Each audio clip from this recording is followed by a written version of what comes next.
Right. So today we're going to be taking a deep dive into How to Winter by Kari Leibowitz. Okay. And we're not going to get into like all the nitty-gritty details today. Okay. But we are going to explore, kind of the big picture of the book. It's for why you might want to, pick it up and read it. Sure. So I think that's a really great approach, because what makes How to Winter so fascinating is that it tackles something we all experience, but rarely think deeply about. That's true. Our mindset about winter. It's so true. Most of us are just kind of like, grin and bear it or dream of escaping to warmer climates. Yeah. But Leibowitz actually did the opposite. Yeah. She was a self-proclaimed winter hater. Totally. And then she moved to Tromsø, Norway. Yeah. Which is above the Arctic Circle. Oh, no. Talk about leaning into the challenge. It's more than a challenge. Yeah. It's a complete shift in perspective. Right. She went to Tromsø to study why people weren't depressed during the dark winters. Yeah. Because she was working under the assumption that winter equals depression. Yeah, like a lot of us feel, right? Exactly. Yeah. But get this. Yeah. She was in for a surprise. The people of Tromsø actually looked forward to winter. What? So that totally changed the course of her research. Wow. She shifted to investigating the positive wintertime mindsets that allow people to thrive during the winter. So it sounds like right off the bat, this book is challenging this very basic assumption that we have about winter. Yeah. Saying, like, maybe our experience isn't predetermined. Yeah. Maybe we actually have more control over it than we think. Precisely. And I think that's exactly who this book is for. Right. Anyone who feels stuck in that, like, cycle of winter dread. Yeah. Who wants to explore the possibility of actually enjoying the season. Yeah. Even if it seems far-fetched. That makes me think of that old saying. What's that? Whether you think you can or you think you can't. You're right. It's like applying that same logic to winter. Totally. One of the core concepts in the book is the power of expectations. Okay. And she talks about the placebo and nocebo effect. So, okay, I've heard of the placebo effect. Like if you believe something will work, it can actually work even if it's a sugar pill. Right. But what's the nocebo effect? The nocebo effect is kind of like the flip side. Okay. So it's where the expectation of a negative outcome actually leads to you experiencing that negative outcome. Okay. Even if there's no real basis for it. So like if I go into winter convinced that it's going to be awful, I'm more likely to have a miserable time. Yeah, it's not quite as simple as that, but the principle holds true. If we're constantly expecting the worst from winter, then we're going to be more attuned to the negative aspects of it, like the cold, the darkness, the inconvenience. Yeah. We might even miss out on all the good stuff. Yeah. Because our minds are just so focused on the negative. That's kind of a sobering thought. It makes you realize how powerful our mindsets really are. And that's where the potential for change lies. Okay. Leibowitz argues that if we shift our expectations and start to look for the good stuff, we can actually transform our experience of winter. So it's not about pretending that winter is all sunshine and rainbows. Right. But like finding those silver linings, finding the things that we might actually enjoy if we weren't so focused on the negative. Exactly. Oh. And one way Leibowitz encourages us to do this is by challenging how we define winter. Okay. She talks about the Sami people, who are the indigenous people of Northern Europe. Okay. And they have 8 seasons instead of 4. 8 seasons. That's a different way of looking at things. It is. I'm curious, how does that work? Well, they have the traditional 4, spring, summer, fall, winter. Right. But they also recognize these in-between periods. Okay. Like spring, winter. Okay. So it's still cold and snowy, but the sun is starting to return. So there's a different energy to it. So instead of this one, long, unchanging slog, they're acknowledging all the subtle shifts and variations. Exactly. That's actually really beautiful. It is, and it makes winter feel less daunting. Yeah. Less like this big block of time that we just have to endure. Right. Just get through. Yeah. It's all about recognizing those subtle shifts, like paying attention to the little changes in nature. Okay. And that brings us to another key idea in How to Winter. Okay. Noticing nature. I've definitely felt that pull towards nature, even in winter. Yeah. Like there's something about that crisp air. Right. And the way the snow transforms the landscape. You know, it can be kind of magical if you just let yourself appreciate it. Exactly. And Leibowitz doesn't just rely on anecdotes. She actually brings in research on something called the noticing nature intervention. Okay. And it's this psychological intervention that has been shown to significantly improve well-being. Right. Just by paying attention to nature in your daily life. So you don't have to be like hiking in the wilderness to get those benefits. No, not at all. Okay. It could be as simple as noticing like the trees lining your street. Yeah. Or the way the light filters through the branches. Or the frost on your window. Yeah. Or even like a weed pushing through a crack in the sidewalk. Right. Just finding those little moments. Exactly. It's about finding those little moments of nature wherever you are. That's almost like a mindfulness practice, right? Yes. Like bringing that awareness and attention to nature. Yeah. You might bring to like meditation or something. That's a great way to put it. Yeah. And the key is to be intentional about it. You know, instead of just rushing by, take a moment to actually pause and observe. What colors do you see? Yeah. What textures? What sounds can you hear? And then most importantly, how does it make you feel? You know, I've definitely found that when I'm feeling stressed or overwhelmed, just taking a few minutes to step outside and really like look at the sky, the trees, even just like the patterns of light and shadow. It's amazing. It's like this calming effect, like hitting the reset button. And that is exactly the power of noticing nature. It helps us to break out of those negative thought patterns, to reconnect with something larger than ourselves, and to tap into the sense of awe and wonder that we might not even realize we're missing. Right. And Leibowitz applies this specifically to winter. She encourages us to like notice the unique sensory details of the season that we often just overlook. So like, what are some examples? Like, what are some things we should be looking for? Well, think about the sound of the wind. Whistling through the bare branches. Or the crunch of the snow under your boots. Right. Or the way the snow muffles all the other sounds and creates this sense of stillness and peace. I love those sounds. Yeah. They're so evocative of winter. They are. I never really thought about them as something to appreciate before. Right. But you're right, they're beautiful. And then there's the light. Winter light has such a unique quality to it. It can be so soft and diffused, creating these like ethereal landscapes. Right.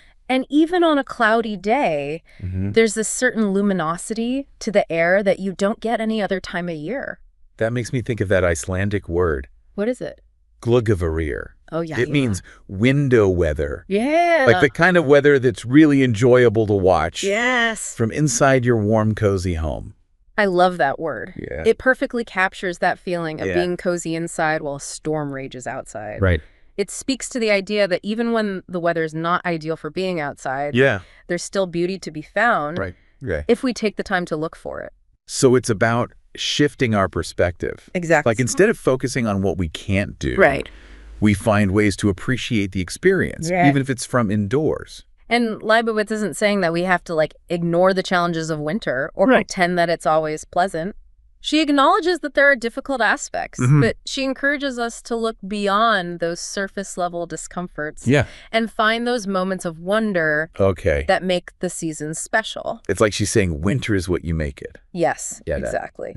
And that actually brings us to another concept that Leibowitz explores, the idea of low arousal, positive emotions. I'm intrigued, but I've never heard that term before. Okay, well, what does that mean?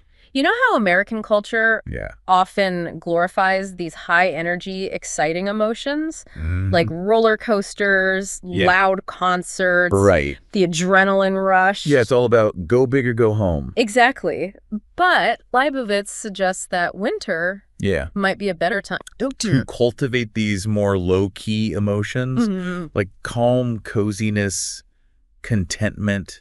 Those emotions that don't require a lot of external stimulation, but rather just a sense of peace and stillness. I love that. Yeah. Like embracing winter hibernation mode, but free your emotions. Exactly. And she talks about the Danish concept of hygge. Oh, yeah. Which is all about creating a warm and inviting atmosphere. Slowing down, savoring those quiet moments. Hygge. I feel like I've heard that word a lot lately. Yeah. Especially when it comes to like interior design and like creating those cozy spaces.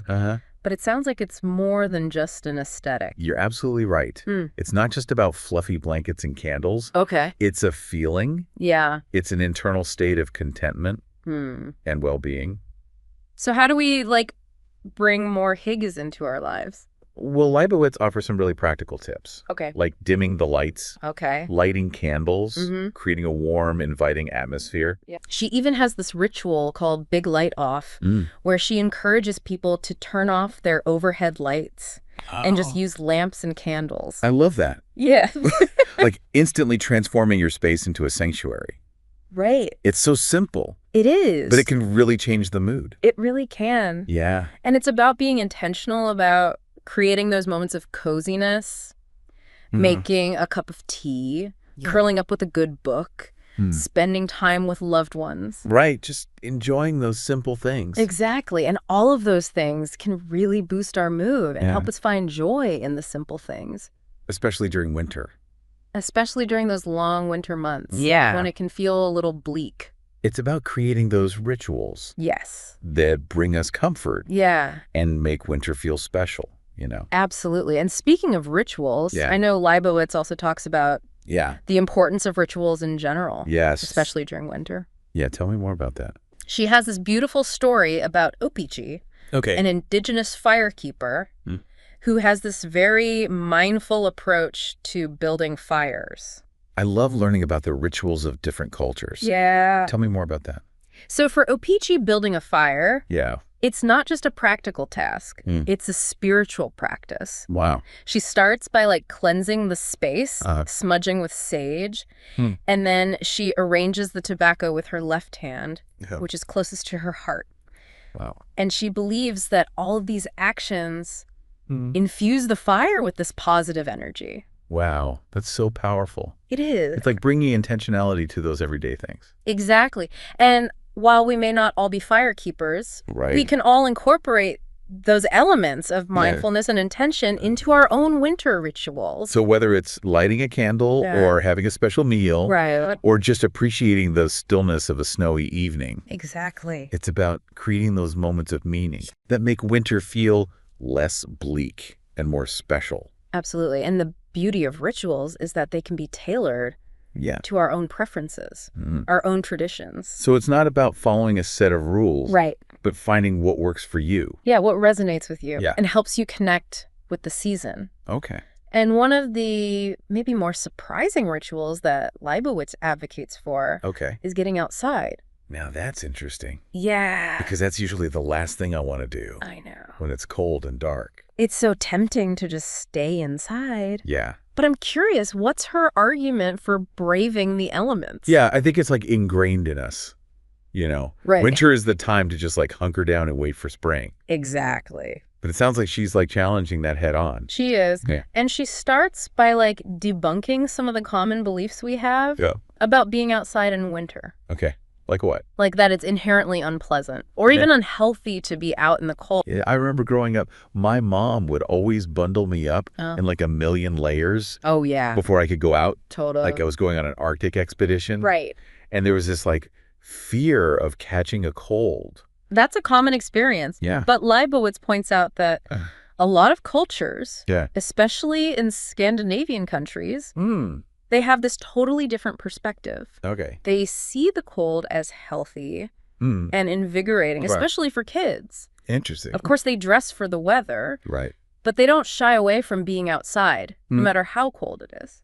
So it's not about the cold itself. Right. It's how we think about it. Exactly. Our cultural beliefs shape our perceptions. Yeah, that's interesting. And Leibowitz also emphasizes that we don't have to become extreme winter athletes or anything to enjoy being outdoors in the winter. Yeah. It's more about adapting to the conditions, finding ways to be comfortable and safe while still experiencing the beauty of the winter landscape. So how do we do that? Well, she talks about layering properly. Okay, yeah. Investing in good gear, waterproof and windproof stuff. Yeah. And even using things like ice cleats or traction devices. Oh, yeah, to avoid slipping? Exactly, to prevent falls. Okay, so being prepared is key.